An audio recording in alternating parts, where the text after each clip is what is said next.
Hey, what's going on, guys? So today I wanted to do my twos video, right? Um, Similar to the threes, comp, what you should play, what you should do, how to play these comps. I wanted to make a twos video. A lot of you guys requested it. As much as I don't really enjoy um, twos at the moment, I feel like it's a bit slow. Warriors are very strong in twos.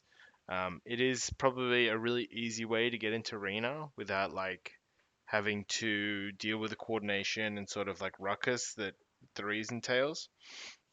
And I think it's fun. Like it is fun when you have a friend of yours that you're both pushing with and you're crushing people. Um, so the Excel sheet in front of me isn't completely comprehensive, right? Essentially, it's like if I was to tell somebody like quickly in 5 seconds what to do against a certain comp when they're playing with a certain healer, I would say what's on the sheet. If you want to access a full sheet, I've got it on the resources tab on the Discord, which I've linked below inside the comments. So have a look at it. Maybe you can use it for your next Q sesh, especially if you're first starting out on the game, so you can sort of remember what to do. And then, eventually this should become second nature.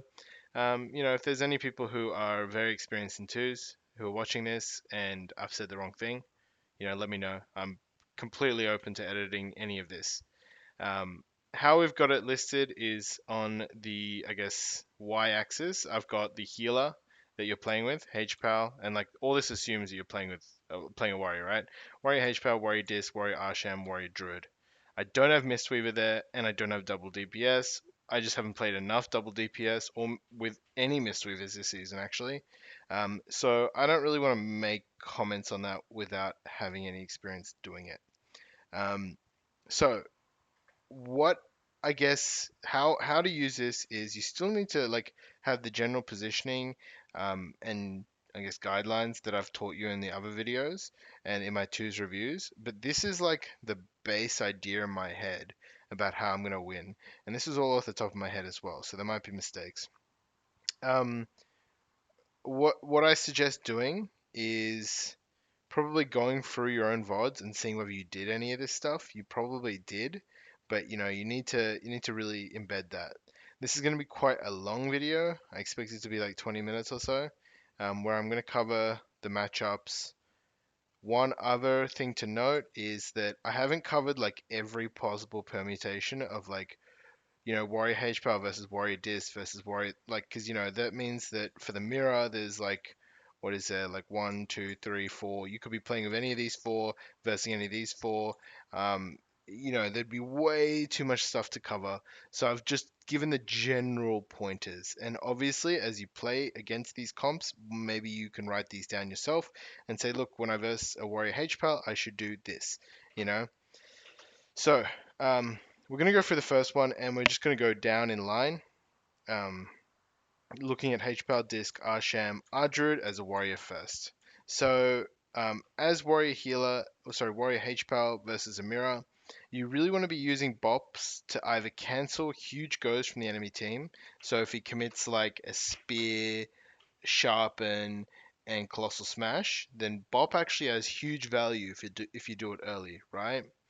Um, if the mirror isn't warrior HPAL, the mana is obviously going to be a pretty big win condition for you, especially if you're out pressuring them.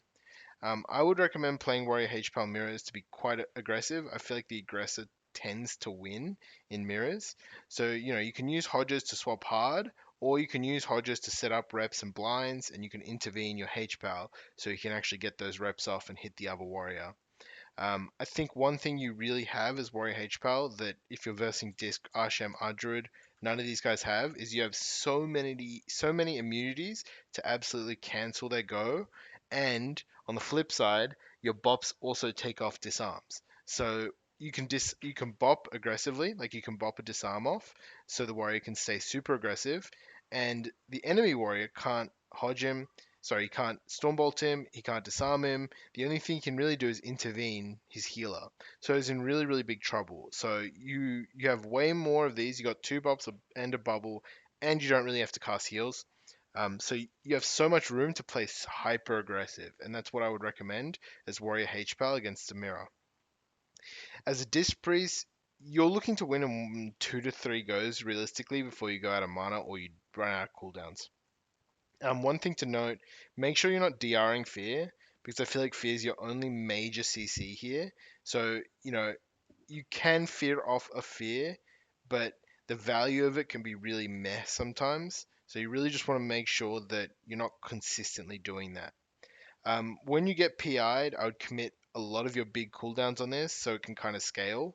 So you might want to like sharpen Blade Storm with like what's it called? Sweeping strikes to just blow the entire enemy team up. Maintain that pressure with mind games. Again, playing super aggressive. Trinketing disarms, looking to win really, really quickly. You don't want to peel too much in this comp because you're just going to lose, right? You're just going to slowly lose. Arsham, Arshams, I would say, against most mirrors, you are looking to slow the game down a bit and help peel your Arsham. Um, Arshams have insane mana, like they really don't run out of mana, and they can spam Purge, which is really strong into Dis War and Resto Druid War, and it's even pretty good into H Power War too, because it can help you get the bops off.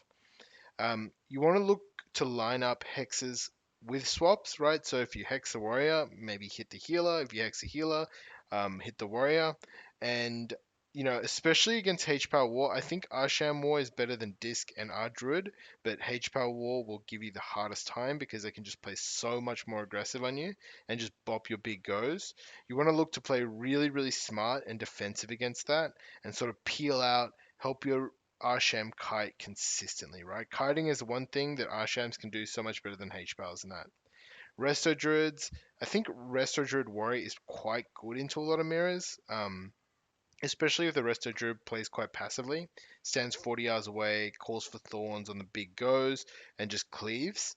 I would try and rotate cooldowns when the Druid needs to drink or just like get a re-stealth to go offensive again. If the enemy warrior tries to swap onto the druid, you need to peel that straight away. Because if that warrior connects, like if he gets a stun spear, he can force so many cooldowns from the druid instantly. So in that instance, you might instantly intervene your druid so he can't get slowed or kicked. The druid might bounce away. If the warrior spears, you might stun the warrior on the spear. And eventually, if the warrior can finally connect, maybe your druid gets hodged, you disarm the warrior and maybe fear the off target. Um, so Warrior H Power versus Windwalker healer. So I would play extremely aggressive when the Windwalker doesn't have his Zuen up, like or like images really, Storm of Fire. If you're like just chilling and you're not doing a go, then uh, they're just gonna kind of wait up until they get SEF again and blow you up another time. So that even means that if you have to bop Karma, if it means a kill, just do it. Or trinket a disarm or bop a disarm. Peel your paladin, and when Zuen and images come up, that's when you need to start playing defensive. Look for your banner on the sweep. Look to fear all his pets and him and the healer at the same time. And obviously the same things I always say against Windwalkers: stun their fists, play aggro. We kind of go on over Windwalkers a lot. As Disc Priest, you need to help your Disc Peel because Windwalkers are really strong into Disc Priests. Try and get your Disc Priest to drag the Windwalker out of position. So that means when you stun the Windwalker and force his trinket in any way, your next go with like a stun on Windwalker with Mind Games is insane. Like you can just pop a Windwalker instantly. If it looks like you can get a kill and your priest is also connecting on damage, you have cooldowns up, just go through Karma. If he Karma's late into your cooldowns and you don't really have that much pressure to break through it, don't go for it because you're just going to break through the Karma but not actually have the damage to keep going and get a kill. With an Arsham, you should really be calling for root totems on SEF and Zuen. You need to peel hard when Windwalker's popping off, intervene, try and banner the sweep. Look to Stormbolt the Windwalker, obviously, and then try and hex the healer when he's Stormbolted. For Ardruid, obviously the last four things I said kind of apply to Ardruid as well, but just watch for Karma if you get Thorns, right? Try and cancel it off, or his Karma dot will be massive. You really need to peel for your Druid and do as much as possible to make sure that this Windwalker can't connect. And with a Druid, you can win on mana a lot of the times as well if you can kind of play defensively and let him get drinks too. Ret healer versus warrior HPAL. Against all of this, it's kind of the same principle against rats, right? You and your healer need to coordinate what cooldowns you guys are using on the Ret's wings. So if, you know, it's a stun on your healer, you might intervene, ignore pain, and file it. And your healer sits a stun. If it's a stun on you, and CC on the healer, it's trinket from you and parry and kiting. You need to work out who's doing what, especially on those wings. I would just try and pressure the healer as well and just keep swapping based on cooldowns that are used. I honestly find this comp very, very difficult to verse red healer.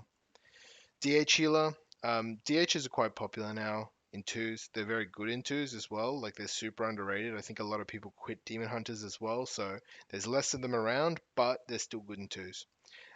As with a H-Pal, you want to Stormbolt the DH when your Paladin hodges, so the DH can't reverse the hodge. Try and like get consistent cleave and just keep swapping around based on that hodge and Stormbolt go. And the main thing you need to watch out here is for the hunt. Somewhat you guys have to coordinate what cooldowns you're using for the hunt. If it's on you, it might be D-stance, parry, rally. If it's on your healer, it might just be bubble.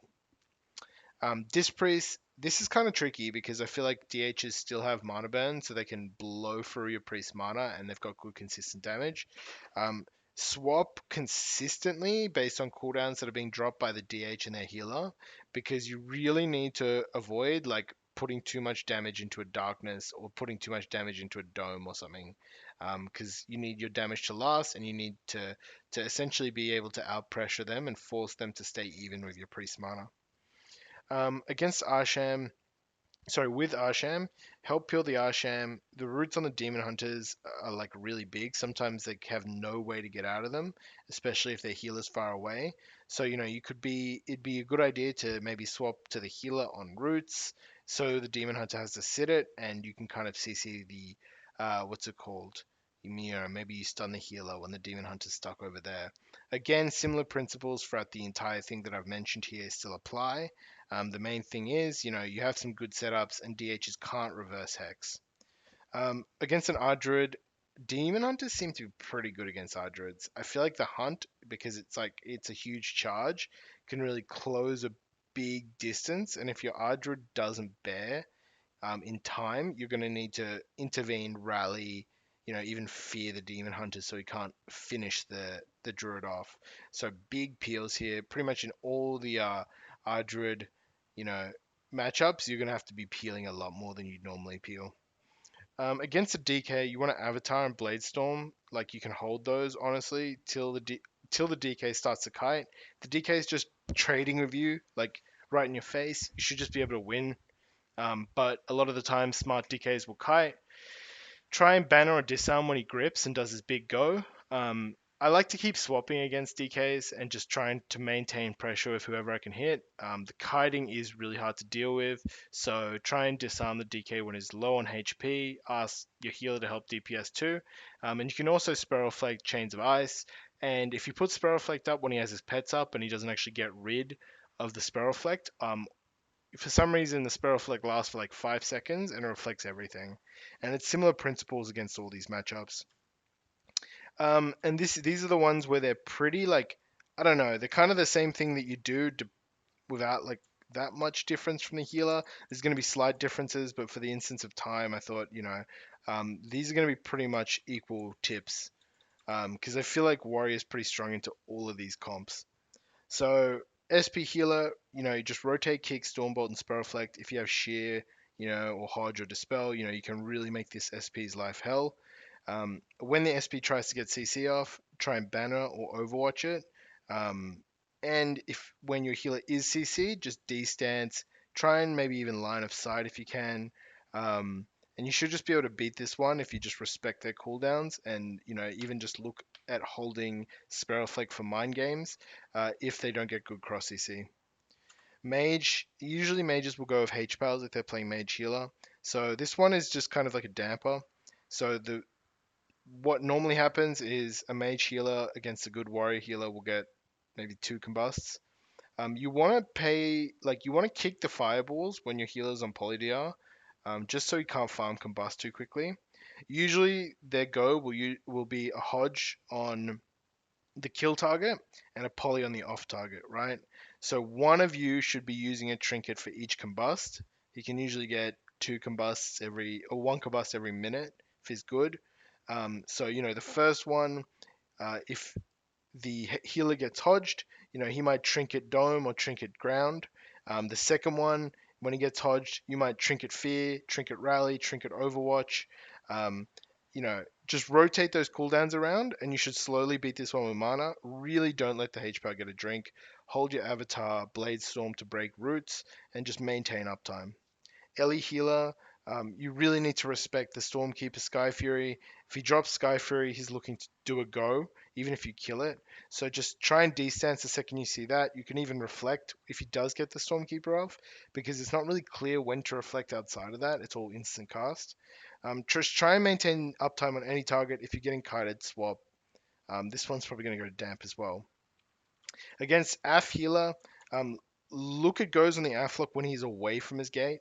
So what the big reason for this is that when he drops his gate, right? If you spear him and he's on top of the gate, he can just click the gate and it breaks the spear. He can just run away. But if he's far away, you can like Stormbolt the Aflock and then spear him at the end of that Stormbolt, and you'll be able to hit him for 6 seconds and you'll force huge cooldowns. Try and kick the UAs and reflect UAs as much as you can. When the Warlock Dark Souls, you need to respect that. Get out of line of sight.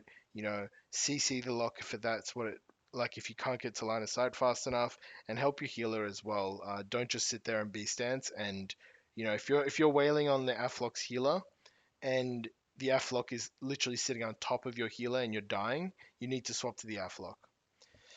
Against Hunter Healer, just look to intervene those traps using the Overwatch method I showed and maintain pressure. You can use Banner as well if they're playing like Hunter Druid, so you can Banner at the end of that trap when they usually go for the Fear. Try and also kill the pet if you can with Sweeping and Blade Storm. Even just forcing pressure on it means that it's really hard for them to think about. Distance if he actually gets a trap and ignore pain, and then kind of look at what cooldowns he's using and use a cooldown yourself, right? So it's disarm, parry, file, rally. If he doesn't have the Kyrian line of sight thing up, you can even just leap out of line of sight. If you rotate your cooldowns well and use Avatar and Blade Storm to maintain uptime, you will just eventually this comp.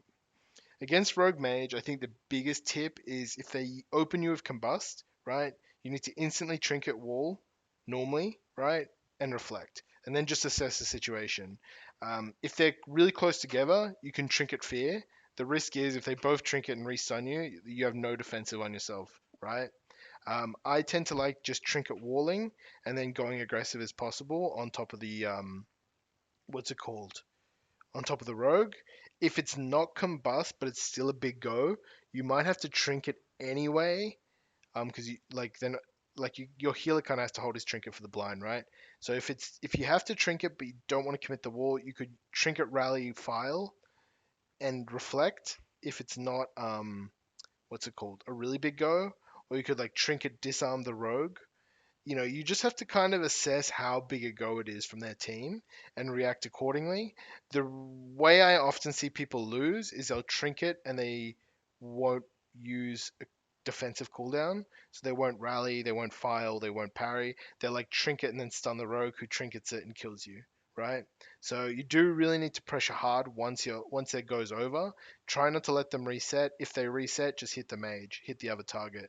And that's kind of similar for all of these. I would say that H-Power Warrior has the best time against this. Arsham Warrior, not so much in my opinion. It depends how good your Arsham is. And Druid and Disc kind of seem even in it as well. So guys, that was quite a long video on twos. I'll publish this probably end of tonight. Appreciate all your support. If you want to see the full list, join the Discord below. Catch my stream as well. I'll be streaming probably when this video comes out. So say hello, drop me a follow, and I will see you guys in the next video.